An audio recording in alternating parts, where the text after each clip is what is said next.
Welcome to Season 5 of eCommerce Fastlane. This podcast helps resilient entrepreneurs, marketers, and founders to accelerate growth and thrive with Shopify. And now, on to 229. You're listening to eCommerce Fastlane, the podcast show to help you build, manage, grow, and scale a successful and thriving company, powered by Shopify. Listen to real conversations with partners and subject matter experts as they share proven practical strategies, platforms, and the best Shopify apps to help you accelerate your business. The time is now for you to improve efficiencies, grow revenue, profit, and lifetime customer loyalty. Please welcome your host, startup founder and strategic advisor, Steve Hutt. Well, this episode is brought to you by Recharge, the leading subscription management solution helping e-commerce merchants of all sizes launch and scale subscription offerings. The subscription market is predicted to grow to nearly $500 billion by 2025. That's a billion with a B. And as the fastest growing area in commerce, subscription holds tremendous opportunities to build a community of customers who share your values.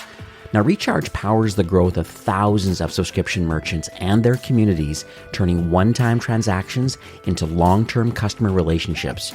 With subscriptions, merchants are able to experience predictable revenue, increase customer loyalty, and higher average order values.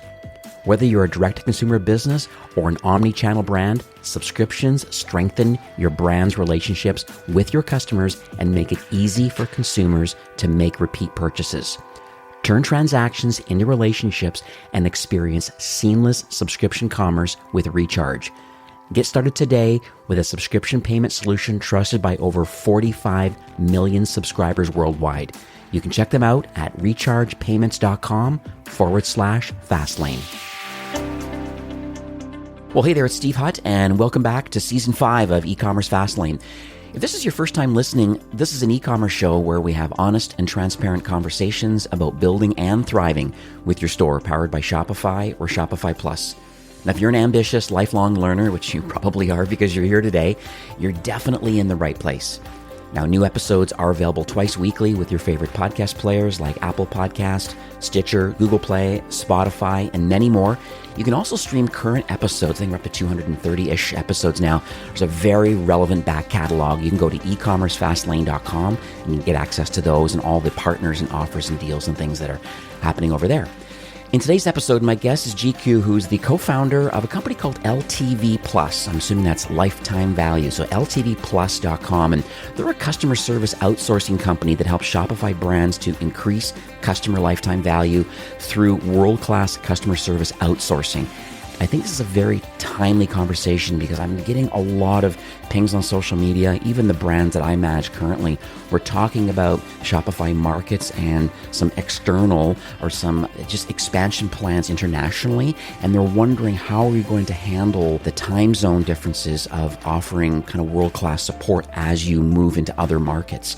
And so I think today is going to be a good conversation to learn about, is there a hybrid model or is there a model potentially where LTV Plus can fully take over, on a gradual basis. So I'm excited to unpack this a bit. So hi GQ, welcome to eCommerce Fastlane. Hey, thanks for having me, Steve. Really glad to be here.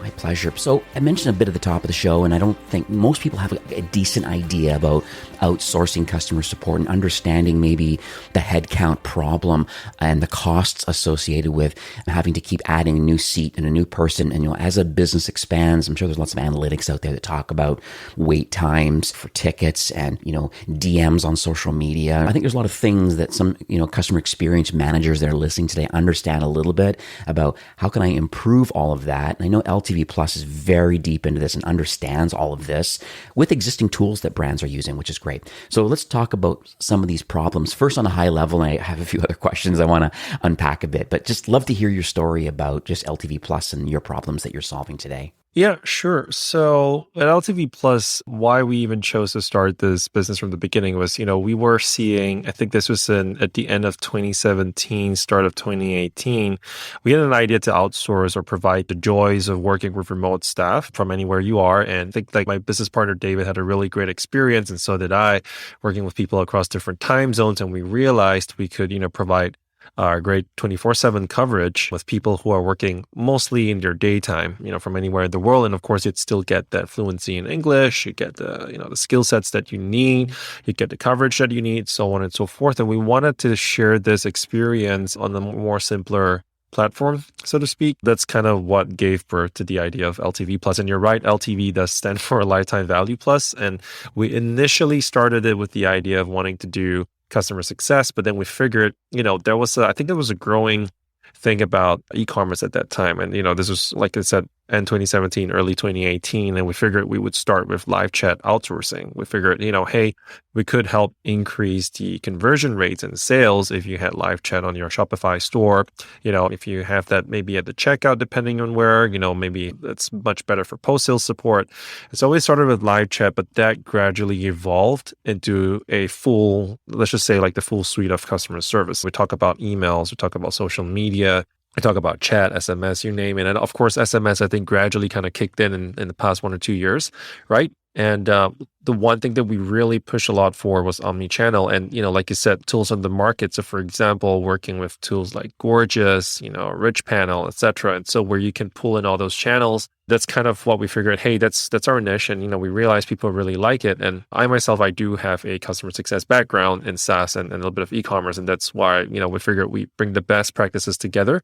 And so really the key thing that we noticed was, like I said, the coverage piece, right? We talk about 24/7 coverage, and it's hard for businesses to quickly staff up as needed when they're scaling. That's one. And number two, a very important one is the holiday season, right? When you have people coming through for Black Friday, Cyber Monday, there are two things. One, you don't know the amount of traffic you're going to expect, right? And so you want to have a flexible partner that can kind of help scale up the team and scale it down as you need. And the second part of that is also the training time, the hiring. If you're having contract staff for just a few months, you might not have many people. It might be hard to find people. And that's where I think an outsourcing partner like us comes in. And that's kind of really our goal, is to provide really good, high quality, highly trained agents and to, stretch that coverage and provide that support as needed. And that's kind of where we got started. Yeah. Very interesting. I wonder about the subscription model of brands, because I manage quite a few they understand the lifetime value of having a subscription offering. I've had Recharge on and Order Groove and Bold Commerce and a few of the kind of big Plus technology partners that connect to Shopify's subscription API. Is there any service available inside LTV Plus to maybe help with potential failed credit cards, or maybe trying to understand a little more about maybe why they're churning, or is it a flavor fatigue problem, or instead of maybe the self-serve model and then just going in and canceling, is there any way that LTV Plus can goaltend a little bit and maybe help a subscription brand? Sure. So yeah, actually it's funny that you brought that up. And so in recent, like the past 1 year or so, we started developing a failed payment recovery service, because we started to see hey, as much as subscriptions are coming through and we have Dunning software, and obviously all of them are doing a great job. Could be like Trendbuster, you could have, Recharge itself sending out Dunning emails or SMSs, that's obviously great, but some of them do still slip through the cracks. And we decided that, with testing it out with human outreach, right? So we have, agents or specialists, rather, payment recovery specialists that reach out through perhaps email, SMS, or even phone calls, depending, if we have permission to or not. And that we realize actually helps encourage or increase the recovery rates dramatically, right, alongside the Dunning software, because it kind of cuts through the noise at some level, right? Like for emails, for example, you're not just getting another marketing email, but you're getting it from, say, someone called John or Jane or whichever. And you're like, oh, okay, cool. That's something that you might click and open because it's an actual conversation with a person. Or, just receiving a call or an SMS to kind of tell you, hey, your card's not going through, there are insufficient funds, and kind of like putting the solution ahead already, right? Like saying, hey, you can update your credit card here or whatever. And I think that what we saw started working really well with the failed payment recovery piece, which encouraged us to really develop this service a lot further to this year, was that, we're not just helping to recover payments, right? That's one part of it. And obviously it's the low-hanging fruit. But on top of that, we were also able to collect feedback. I think that was really helpful, just kind of understand why people love subscribing to this brand, what do they love about the products, or if people are really going to cancel anyway, why are they leaving? What do they not like about the product or the overall experience? And we can kind of get that information during the actual interaction. Besides that as well, I think it was a really good opportunity to create a much better customer experience, right? So let's say we're having a two-way SMS conversation right now. Your card had failed, and now let's update a credit card to continue your subscriptions. And then I think you mentioned something about like flavor fatigue, for example, right? So I know because based on your information that I know that hey we've just released this new product and it kind of fits your tastes based on kind of the history that we have. We can always suggest like, hey, we have this new product we're going to launch in a month. Would you like us to kind of send you a sample and see if you want to change your subscription to take that? And so that's kind of like because you've had that two-way conversation, it makes it a lot easier to engage and help the customer update their stuff without them having to lift a finger in a way. What's interesting, it almost implies that, even though there's a cost associating to customer support, there really is a cost. It also, the trend that I'm hearing is that there are ways of training both your internal staff and then even LTVplus staff to saying, well, how do we make this a profit center? How do we convert and or maintain the existing business? Maybe even like goaltending some of the returns and exchanges and stuff like that. Like it's so interesting that it truly could be a profit center, having direct access to the admin through different tools and understanding loyalty points and redemptions. And there's a larger picture at play here, I think, that's very interesting. Oh, that's for sure. Definitely. That's kind of what we've been sharing with our clients as well. Like, hey, or we're telling brands that, customer service is not just something that you have to pay for just to, support customers. And I think that perspective has shifted a lot and people are really investing in their customer service as of today. It's a mixture of not just the team members, but also the technologies involved so that you create the best customer experience as much as possible, generating new revenue or, better retaining your customers and doing that with a lean team in this case. So let's pivot a bit to the origin story. It's always, you kind of alluded a little bit to it with your co-founder and stuff, but it'd be interesting to maybe talk about how all these pieces came together, like in the early days, and like where did the desire or where did the expertise come from just to even want to build this company? And then slowly over time, you're growing to like your staff now is just massive. So let's just talk about this kind of origin story. Yeah, for sure. So I was working in SaaS for about 2 or 3 years as a customer success manager. And I had met David at a conference. I think this was when I was still based in Kiev in 2017. I had this idea of like, hey, since we're doing CS right now, but, it's always been you recruit them on your own. But what if we could figure out a way to offer, CSMs from all over the world and, just work with clients as they need them. And obviously these CSMs are already trained in methodologies or frameworks that are required and also understanding how people can extend their team. Because when we talk about customer success, it's also similar in the sense of talking about like L1 to L3 support or, talking about not just CSMs, but actual reps who can help out. And so we figured, okay, let's try that out. And we both really liked the idea. And David back then wanted to start a similar business anyway. And so we're like, okay, let's talk about it, right? The first needs that came through was really just live chat. Funny enough, didn't really dive into e-commerce from the get-go, but e-commerce just kind of came in and evolved in a way. So we started providing live chat for e-commerce stores and a bit of SaaS. And we saw that, oh, wow, hey, there is a lot of potential here. Live chat is a really good channel to generate more sales, but we could be doing much more. And clients back then started asking like, hey, do you do email as well? Do you do phone as well? And it's like, yeah, we can definitely do that. And we started scaling. Well, the one thing that was very consistent was we didn't want to always use different platforms to provide customer service, right? Or customer support. And we're like, okay, how do we best connect all of them? And then we started talking to, again, like partners like, Gorgeous or Rich Panel and figuring out how can we pull in all these different channels into one area so that we can have the lean mindset in a way, right? Like you said, like maybe it's just like a 10-man team, but we can do so much with that. And so that grew into the omnichannel piece. And gradually, we saw a lot of success with e-commerce and we decided, okay, hey, let's really focus on that. And we started creating more playbooks from all the clients we worked with. Whatever worked out, we kept, what wasn't working out, we just kept improving and going. And then finally, the subscriptions piece also kicked in and we're like, okay, hey, how about, contacting customers on behalf of our clients and reaching out before they even see it and help recover that revenue a lot quicker. And so that way brands can, focus on really just scaling their businesses and not worry about retention or recovery. Right. I have another question about just the trends. I know I mentioned a little bit about just that I believe that customer service or support really can be a profit center. But I think you being front lines, I'm sure that's part of your whole ethos, is just trying to understand that and then how you can help brands scale that part of their business.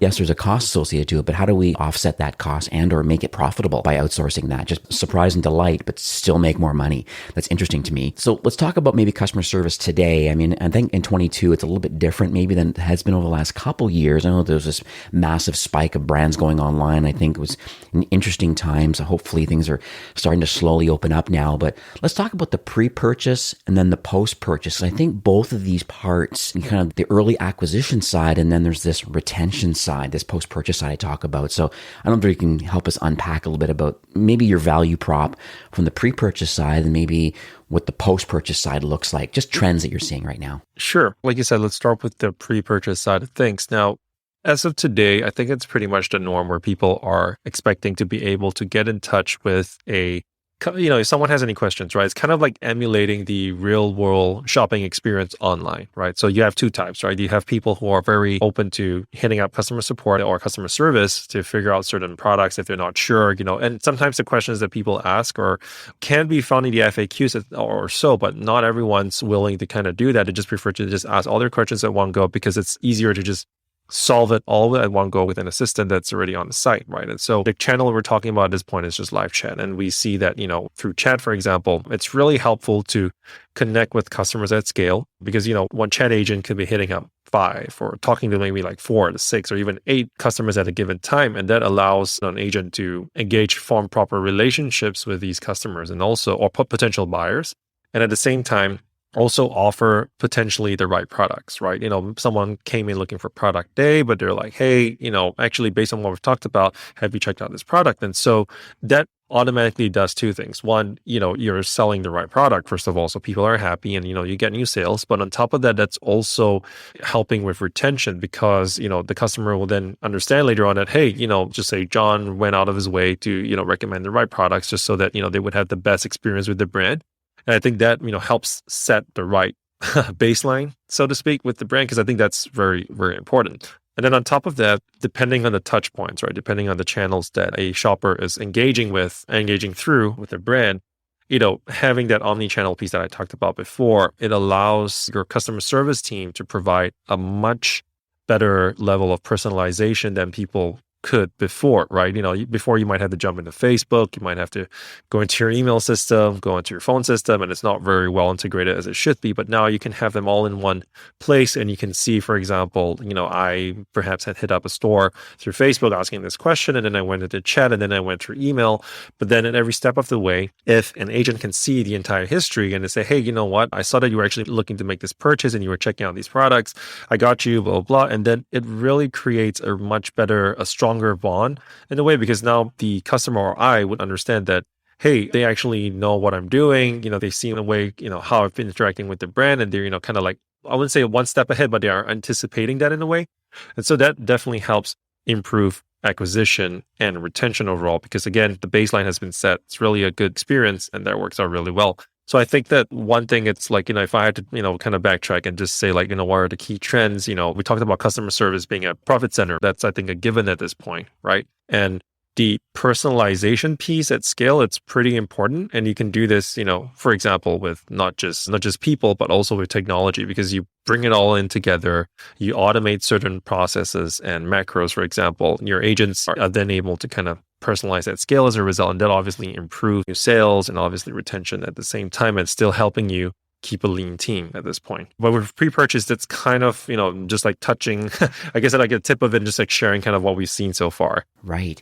No, this is amazing, because this is some of the things I talk about with brands where, let's say they don't have a live chat solution on their website. And the first thing I ask them is, you should talk to your customer service manager or director of customer experience and saying, what are the top questions you get kind of DM'd on, in social or through email or through phone calls? And a lot of times saying, what's my tracking number, or what's your return policy? And there's some basic kind of self-serve things. So those listening today, if you don't have a simplified process on your website right away, probably through one of the chat tools, whatever one you're using through your CRM or a dedicated system, it makes sense to have literally when someone comes to the website, have, 3 or 4 dedicated buttons. Talk to a live agent, how to locate my tracking number, or what's our return policy, or whatever works for you, but have dedicated buttons and have it go to some kind of a resources page. So at least there's a quick kind of self-serve model. I think that kind of triages some of the customer interactions. But then if you really do want to talk to an agent because you're worried about size, delivery times, bundling, how to use my coupon, and can I split my payments up, and what's Shop Pay installments all about, and how does that work? I mean, there's going to be some nuances in the conversion flow. And I think that's where maybe your team fits in the equation. The self-serve kind of easy answers at scale, let technology take care of that personalization wise, maybe understanding the intent of them chatting in. But then on the flip side, you get to come into the play now and say, hey, you know what? We're going to go and offer an incredible service now that maybe I don't know what they call it, but it's just like having all these facts and things like that. Now your team comes in and is able to offer like truly one-on-one kind of personalized experience for the brand. Exactly. Yeah, I mean, you're 100% right. And I know that, at some level, some brands might think that automating, questions like that might seem like it's very cold, but I think that's not necessarily true because, speed is kind of at some level everything, right? And if I can get all the information right now, I would rather have that versus, having to go through like waiting in a queue for like 10 people, like I'm in 10th in position or whatever. And that's just going to take a lot of time. But if you're able to do that, not only does that help with the pre-purchase side of things, but it helps a lot with the post-purchase side of things as well. Because for example, where's my order, right? You've already made the purchase and you want to look for support and you want to track where your order is. If that can already be taken care of by technology, let that happen, right? And so that kind of frees up your agents to really focus on the complex inquiries that do come through. And I think one of the other things as well is, we talked about the technology side of things to help with that. And of course, your team members are definitely as trained as they can be to help, but still there is a limited number of manpower at any given time. Now, even if you forecast, for example, okay, let's just double the team size for Black Friday, Cyber Monday, right? But at that point, you don't know how well your campaigns would be doing and, might do even way better than you expected. And so, having, for example, an outsourcing partner on hand to help handle the influx, I think that is something that a lot more brands are doing. Because I think you mentioned at the start of this podcast, a hybrid model, because I think that makes a lot of sense. A lot of the subject matter experts are already in the brand. They've been living and breathing the brand from day one, but they always still need some help with the legwork or at some level, some other aspects of support. And by being able to transfer that knowledge to a team that can scale as needed, I think that helps to provide the complete solution alongside technology, having your core team and a scalable team solution. Right.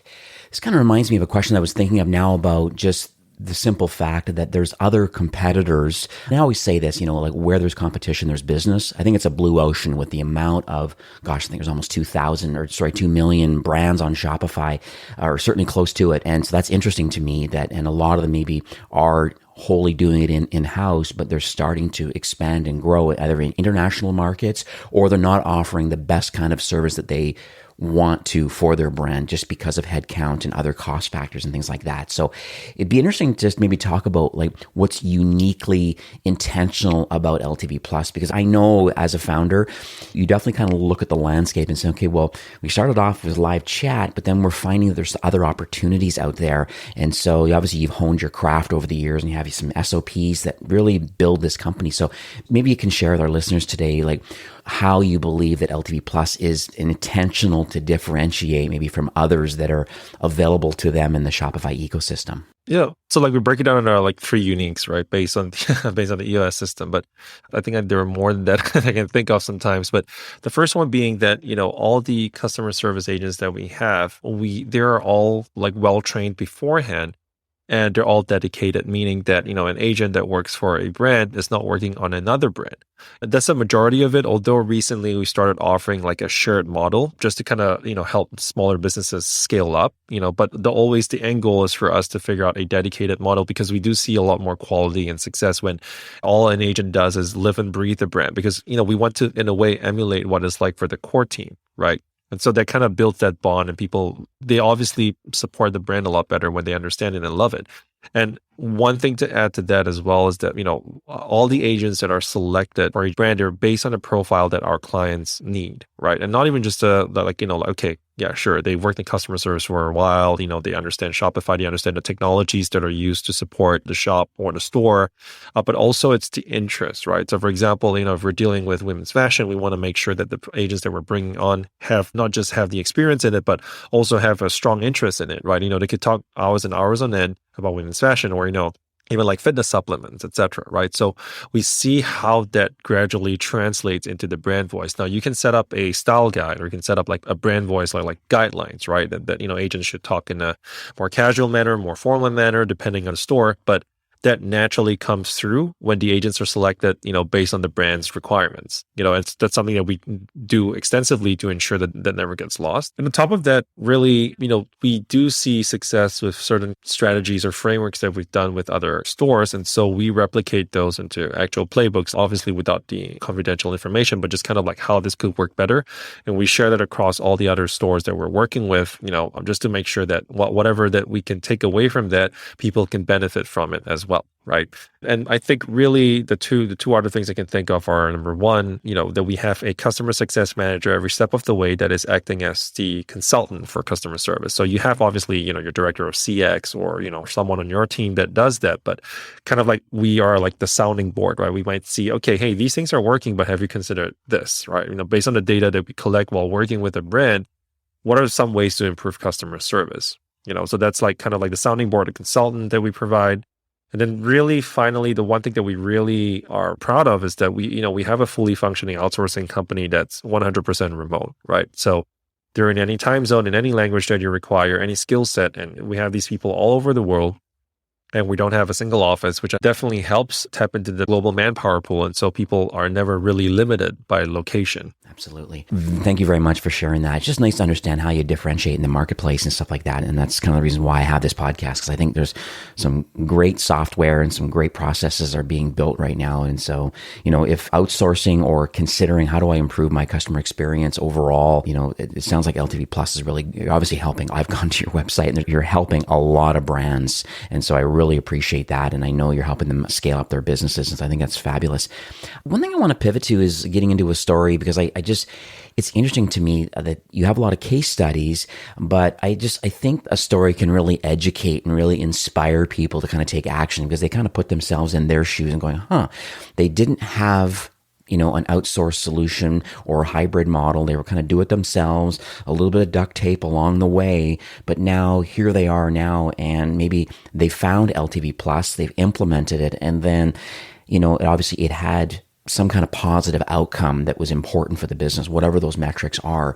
And so I don't know if you could I don't want to put you on the spot here, but it'd be nice if you could maybe just talk about maybe a brand, just specifically what motivated them in their current process, and then what happened when they became a customer of LTV Plus. Yeah, for sure. So the one brand that I can think of off the top of my head is Pink Lily.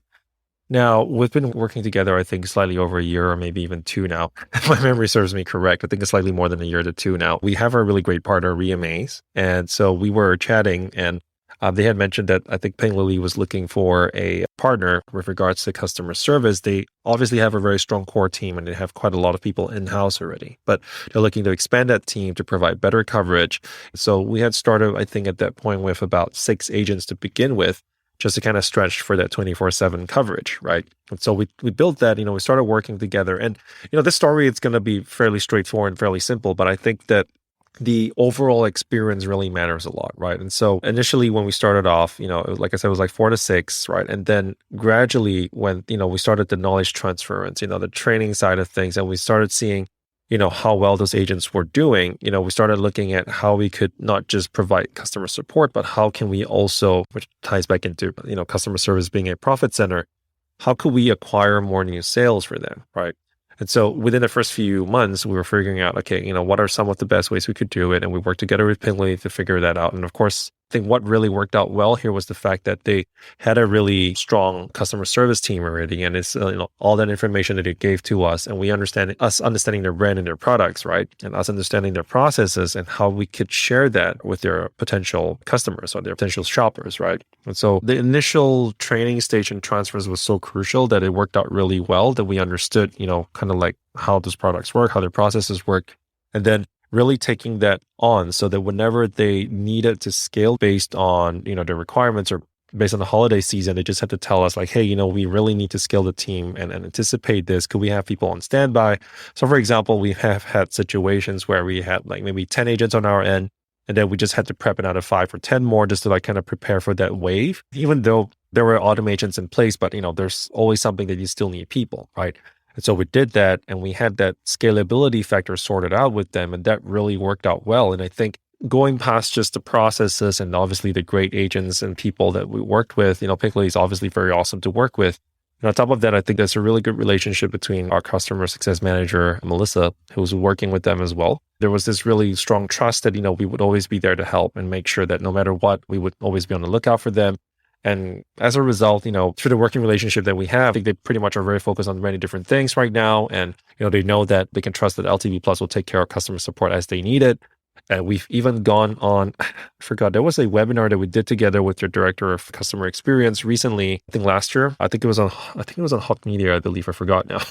But we did one together as well to kind of share that story. And so, stories like that, it just makes me really happy to know that we have a really strong bond with our client, right? And then we understand that we're able to provide that support. And it's not just always about, the key differentiator, but I think it's just really being people and providing the best experience that you can.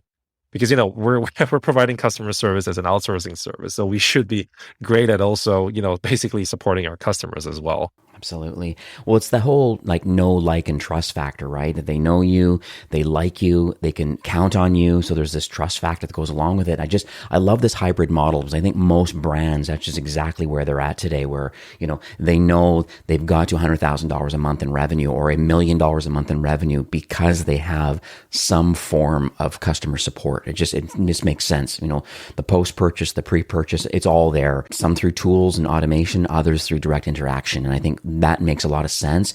But just to continue scale, I just love the fact that, this brand made the decision to say, hey, you know what? Can you be on call? Can we test it out a little bit here and let's see the interactions and stuff and how it is? And then obviously there's an audit flow and an audit process. There's always that challenge, like, are they going to answer and communicate in the same tone and voice of our existing customer service agents based on, the founders get very sensitive when it comes to like how we're interacting. And it sounds like there's an onboarding process. There's an audit flow. We're updating a lot of things in the internal processes and systems just to make sure that all of that is on point. So am I right to assume that? Oh yeah, no, for sure. Definitely. Because we have to ensure we have this idea of during the onboarding process, which you brought up, right? We want to make sure that there is like a 30, 60, 90-day plan, right? To understand, when we first onboard a client, understanding what their needs are. And that will gradually evolve because even when we first have that conversation, it's only apparent to both parties, like, okay, this is like the tip of the iceberg. But then as we dive deeper into it and we actually see the whole operation in play, then we're like, okay, you know what, actually, we can better consult and provide a more relevant solution. Because we then realize, okay, actually, you can tweak this. Maybe you need to add more people here, remove people here, and kind of reassign things. For example, splitting up your team instead of having everyone as a customer service agent focus on everything. You can have like pre-sales team and a post-sales team, stuff like that. And so that 30, 60, 90-day period really allows us to not just learn more about the brand, create training resources, create a way for us to take on hiring and training in our end so that, customers can basically focus on the growth and retention of their business. And then on top of that, it's also being able, like you said, like an audit process, but like a quality assurance process where we go through all the conversations that our agents are having with their customers to understand, what's working well. Things that are working well, we'd like to double down on, obviously. And then things that are not working well, how do we improve that? How do we get better at it? And obviously a lot of input from our client as well helps us work towards that goal. So ideally by the end of 90 days, all right, we're at a stage where it's like, hey, we're pretty much fully implemented in the system, fully implemented in the business. We're just like another department and like you can just like say hi, just kind of walk by and, we're just pretty much integrated. Yeah, I love it. So the feedback loop from the brand back to LTVplus, I think it's a nice flywheel to have to continue the right experience that the brand wants. That's for sure. Like feedback is super crucial. That's the only way for us to work together and grow. I love it. So we are nearing the end of the show for today. And, I just want to thank you. You've shared a lot. I've scrambled like a ton of notes here, like just life of learning, honestly. Like it's just part of my mantra here. But I just would like to understand maybe the future of LTV Plus. If you can share with our listeners, say a little bit, like what's your North Star, I guess, for the remainder of 22 or beyond? Is it partner alignment or innovation? I'm just curious, are you playing nicely with other pieces of technology in the Shopify ecosystem? Just overall, it'd be nice to get warm and fuzzy about, you're here today and you're helping lots of brands. Where's your strategy moving into the rest of this year or even into next year? For sure. So talking about our services right now, we are very heavily focused on customer service, right? But we believe that the lifetime value plus or LTV plus, we're starting to see more requests and it's evolving towards also providing more, for example, back office support. Yeah. So there are other aspects of e-commerce and SaaS that we can be supporting. So we figured that we will gradually evolve the service. And like at the beginning, we talked about offering a shared model. We want to be able to help smaller businesses as they scale, smaller stores as scale. And so that's a new offering that we started offering maybe in the past 6 months or so. We're seeing great success with that. Also the back office piece, so it's just going past customer service for one. I think that's one of the key things for us on the service delivery side or our services. But on top of that, it's also technology. Right. So we've been obviously working a lot with different technologies on the market and, all the Shopify tech partners are really awesome to work with and we're great friends with them. But on our end, we've also started creating, or rather it's actually kind of launched right now, but it's still in the initial stages. You can actually check that out. It's called Recover Payments. So it's on recoverpayments.com. And, the goal here is that we have a fill payment recovery CRM or platform that allows us to integrate with stores and their payment processors to understand, when a failed payment comes in, we can act on that, right? And so, credit card issue or insufficient funds, we can then make that outreach through email or a phone call just to kind of help recover that payment. And I think it makes it a lot easier for our brands who are currently using us for this failed payment recovery service to now have a home or a platform where they can better see, statistics, understand what's going on with each contact. And that gives us a lot more power and flexibility to do that. And so then taking this technology for further integrations down the line. Oh, I love it. Yeah. So it's a done for you failed payment recovery service.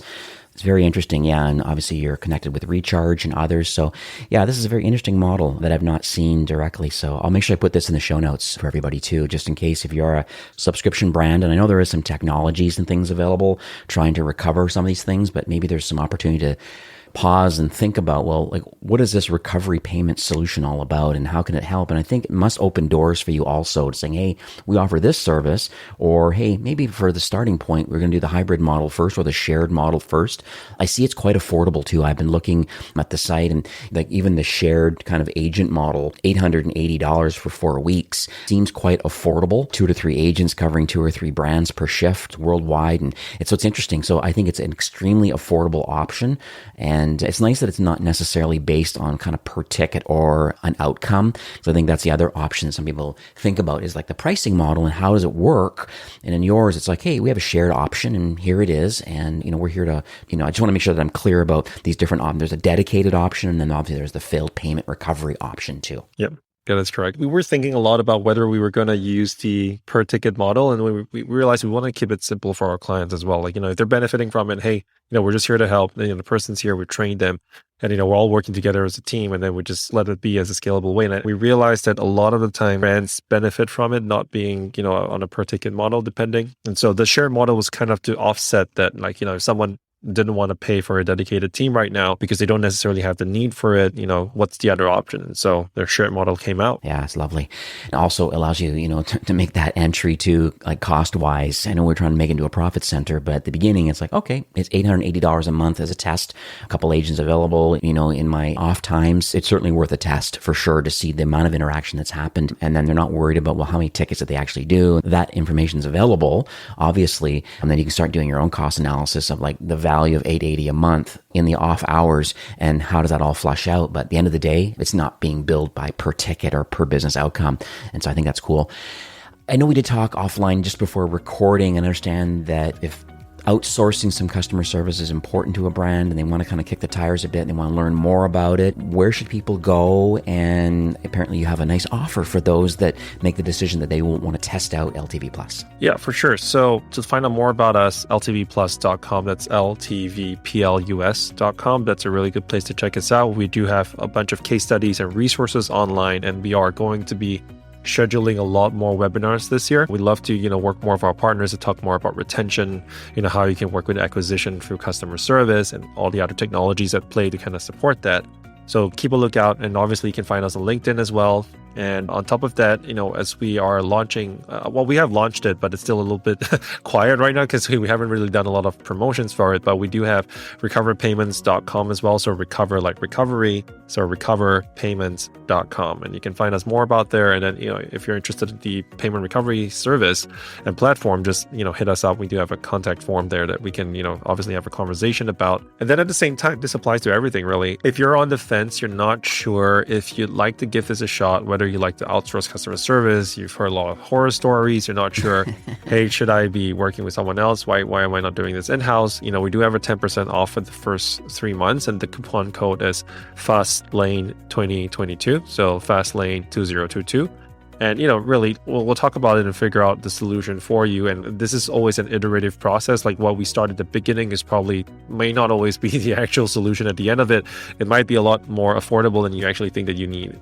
That's lovely. So what I'll do is it'll be ecommercefastlane.com/LTV Plus, and that will be kind of the quote unquote the pretty link. That's going to redirect you to your landing page. So, those listening today, if you want to learn more about their service, take them up on this offer, this 10% off for the first 3 months. All the details, the coupon code, and all the onboarding processes will all be there. And same if you're in the subscription business, there's opportunity through recoverpayments.com. So all of this will be in the show notes. And so this is great. Thank you so much. I think, Jika, I really appreciate you coming on the show today. And I know you know this, but Shopify's mission, it really is to make commerce better for everyone. Like I'd argue maybe to build a path that leads to more entrepreneurs and more independent retail. I mean, you always hear Harley Finkelstein, the president of the company, always talking about this. That's the main reason why Shopify is in business, just to make this path that leads to more entrepreneurs. And it's very clear once they become an entrepreneur that, you're also in tight alignment with wanting to help brands. Number one, improving efficiencies. I can see it right away by outsourcing some of that work. Growing revenue. We're talking about this being a profit center. Yes, it costs money to outsource, even in a hybrid model, to have customer service, but the overall growth of your brand and access to, getting them to maybe not return in exchange or push them over the line a bit about a conversion based on giving one-on-one kind of personalization. So I think that's definitely a profit center. And then at the end of the day, it's building lifetime customer loyalty. So really is customer service can be a profit center is kind of what I'm learning today. And LTV Plus can do that. So thanks for taking time and sharing your knowledge and your vision today and just kind of giving back to the ecosystem. Thanks for having me, Stephen. I'm glad I can offer as much value as possible. Well, have yourself a great afternoon and look out for the show soon. It'll be live in the next week or so. All right. Perfect. Thank you so much, Steve. All right. Take care. Take care. Today's episode was brought to you by Recharge, the leading subscriptions payment solution for Shopify brands.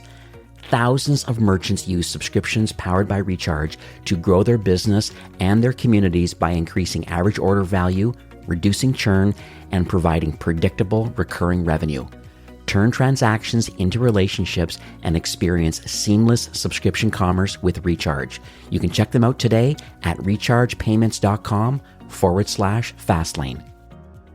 Well, that's it for today's episode. I'd like to thank you, a loyal listener of eCommerce Fastlane. It's my hope that this podcast is offering you a ton of value through growth strategies, tactics, and exclusive insider tips on the best Shopify apps and marketing platforms.